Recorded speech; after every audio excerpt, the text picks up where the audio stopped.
Bonjour à tous, vous écoutez l'émission Compte à rebours présentée par Thérèse Pan pour Radio Taïwan International.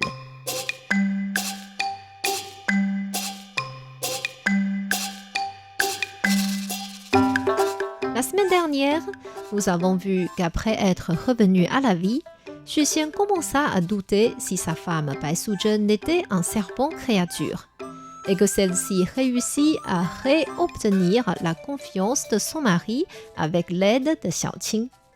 Croyant que le serpent vert était le monstre qu'il avait vu le jour de la fête des bateaux dragons, Xu Xian se réconcilia avec sa femme et ils continuèrent une vie de couple normale. Or, les gestes intimes entre Xu Xian et Bai Suzhen étaient comme des épines aux yeux de Xiaoqing. En réalité, si elle jouait le rôle de la servante de Bai Suzhen, c'était parce qu'elle voulait apprendre des choses auprès de cette créature ayant plus de 1000 ans de pratique et que Bai Suzhen avait besoin d'une compagnie pour pouvoir voyager facilement en tant que femme. Et au moment où Bai Suzhen demanda à Xiaoqing de l'aider pour son mariage, elle lui avait promis de proposer à Xu Xian de la prendre comme concubine et d'avoir 30% des droits sur cet homme. 6 mois passèrent, Xiaoqing avait rendu beaucoup de services à Bai Suzhen. À part les tâches de la vie quotidienne, elle avait aussi aidé à disperser de la toxine dans la ville pour la faire des médicaments périmés, s'occupait bien du corps de Xu Xian pendant sa mort et faisait le théâtre pour supprimer les doutes de Xu Xian envers elle. Et pourtant, non seulement Bai Suzhen ne proposait toujours pas à Xu Xian de prendre Xiaoqing comme concubine, mais en plus, elle devint encore plus attachée à son mari et distancia son mari de sa servante. Plus Xiaoqing y pensait, plus elle était déçue et triste. Des fois, elle en pleurait même. Un jour, quand Bai Suzhen lui demanda de servir du thé, elle était toute distraite et lui donna le thé avec une seule main sans respect. Bai Suzhen la corrigea. « Alors, tu veux te révolter ?» Comment une servante oserait-elle se révolter devant sa maîtresse ? Si ce n'est pas pour se révolter, dis-moi pour quelle raison c'est. Crois-tu que je ne vois pas ? Tu es toujours soucieuse ces jours-ci. Si tu veux bien me partager ton inquiétude, peut-être je peux t'aider à la résoudre. Au début, Xiaoqing ne voulait pas lui dévoiler ses pensées. Mais comme Bai Suzhen insistait, elle lui dit « Vous m'avez promis que je pourrais être la concubine de Xu Xian et avoir 30% de droits sur lui. Pourquoi ne mentionnez-vous même pas un mot jusqu'à maintenant ? Ce n'est pas manquer de votre parole ?» Ah, c'est pour cette affaire-là. Je vais t'expliquer. Tu n'as que 700 ans de pratique et n'as pas encore obtenu le pouvoir de réconcilier le yin et le yang. Si Xu Xian est en union avec toi, il va perdre son yang et tomber malade. Sois patiente. Je vais t'apprendre ce pouvoir et quand tu l'auras obtenu, tu pourras t'approcher de lui. Xiaoqing se dit « Croyez-vous que je suis une enfant ? Si je n'arrive pas à apprendre, ou bien il me faut 10 ans pour apprendre, on sera tout vieux. » Elle répondit donc à sa maîtresse « Si vous ne voulez pas partager votre mari avec moi, dites-le directement. Je ne suis pas un virus. Comment pourrais-je rendre un homme malade en m'approchant de lui ? » Tu ne crois donc pas à ma parole ? D'accord. Même si je ne voulais pas partager mon mari avec toi, que pourrais-tu faire ? Tu veux donc te révolter ? Croyez-vous que vous êtes vraiment ma maîtresse ? Je ne suis pas vendue à cette famille. Je suis libre de mes choix. Dans ce cas-là, tu peux partir librement. Tu n'es pas obligé de rester ici. Croyez-vous que je vais vous supplier de rester ? Je suis capable de vivre toute seule. Alors, vas-y. Comme Bai Suzhen ne la retint pas, Xiaoqing se retourna, descendit des escaliers et quitta la maison. Xu Xian demanda à sa femme pourquoi Xiaoqing partait farouchement, mais quand il essaya de défendre Xiaoqing ou de montrer son inquiétude envers elle durant la discussion, Bai Suzhen lui reprocha de tomber amoureux de sa servante.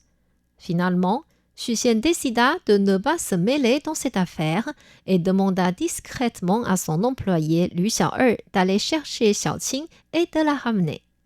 Mais il ne pourrait pas savoir que Xiaoqing était partie sur un nuage.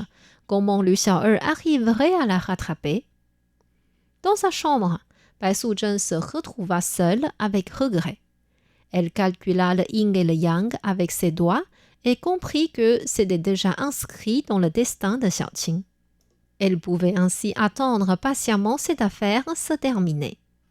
Du côté de Xiaoqing, elle remarqua qu'elle arrivait à lever son nuage bien plus haut qu'avant, et ceci était grâce à l'enseignement de Bai Suzhen. Sa maîtresse commençait d'ailleurs à lui manquer.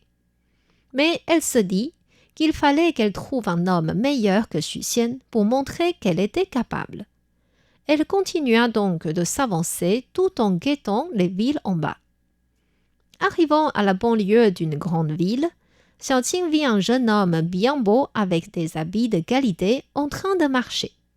Elle prit tout de suite cet homme comme objectif, descendit du nuage et arriva dans un cimetière. Ce jeune s'appelant Gu Lian avait 17 ans. Il était le fils unique d'une famille riche. Son père était un fonctionnaire de haut niveau qui travaillait dans la capitale. Sa mère avait aussi reçu un titre d'honneur du gouvernement. Gu Lian était concentré sur la préparation des examens nationaux, c'est pourquoi sa mère ne lui avait pas encore fixé de fiançailles. Gu Lian était parti rendre visite à un ami et était maintenant sur le chemin du retour. En passant par le cimetière, il entendit quelqu'un pleurer. Il ne voulait pas entrer y vérifier, car ce n'était pas nouveau que des fantômes attiraient l'attention des hommes depuis des cimetières pour les faire perdre. Mais à peine eut-il dépassé l'entrée du cimetière qu'il sentit un parfum très agréable. Sans savoir pourquoi, il avait envie de trouver d'où venait ce parfum. Il suivit donc son odorat et entra dans le cimetière. Après avoir fait quelques détours, il vit une jolie jeune femme assise sur une pierre en train de pleurer.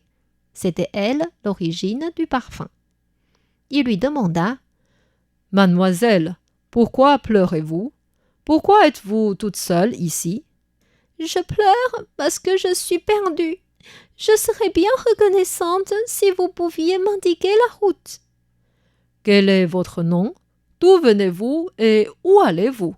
Je peux essayer de vous aider. » En voyant que le jeune homme s'approchait de plus en plus, Xiaoqing savait que le parfum séductif qu'elle avait répandu fonctionnait bien.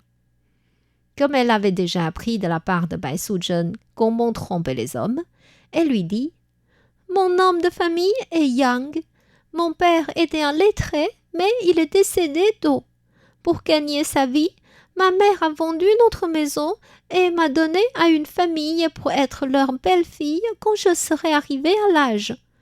Elle-même est allée travailler en tant que servante dans une famille dans la ville. Malheureusement, mes futurs beaux-parents sont méchants avec moi et m'ont souvent frappée. J'ai plusieurs fois eu envie de me jeter dans l'eau, mais quand je pense à ma mère, j'ai décidé de m'enfuir de chez eux et d'aller retrouver ma mère dans la ville. Maintenant, je ne sais plus où aller et ne peux plus retourner dans ma future belle famille. Pourriez-vous m'aider à m'indiquer le chemin? » Savez-vous pour quelle famille travaille votre mère? Non, je ne sais pas. Je sais seulement que c'est une famille de fonctionnaires. Il y a beaucoup de fonctionnaires dans la ville devant. Cela prendra du temps pour leur demander l'un après l'autre. En plus, le soleil va bientôt se coucher.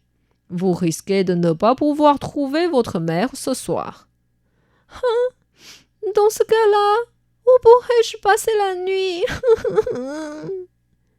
Gu Lian trouva cette demoiselle encore plus belle avec les larmes aux yeux. S'enfonçant dans son piège, il proposa « Mademoiselle Yang, j'ai une solution temporaire. J'espère que vous ne me trouverez pas irrespectueux. » Dites-moi. En attendant de rejoindre votre mère, je vous propose d'aller passer la nuit chez moi. Vous pouvez dormir dans la chambre de ma mère.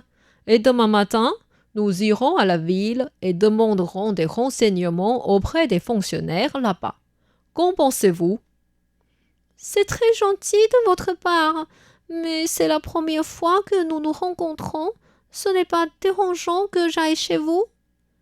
Ne vous inquiétez pas. Nos servants ont l'habitude d'accueillir des hôtes. En plus, notre maison est juste devant. Nous pourrons y arriver très bientôt, même en marchant lentement. D'accord. Dans ce cas-là, je vous remercie. Ainsi, Goulian releva Xiaoqing et la guida chez lui. Que se passera-t-il dans la famille de Goulian? Est-ce que Xiaoqing pourra vraiment prouver sa capacité comme elle le souhaite? Pour connaître la suite de l'histoire, veuillez revenir la semaine prochaine à l'émission Contes à rebours.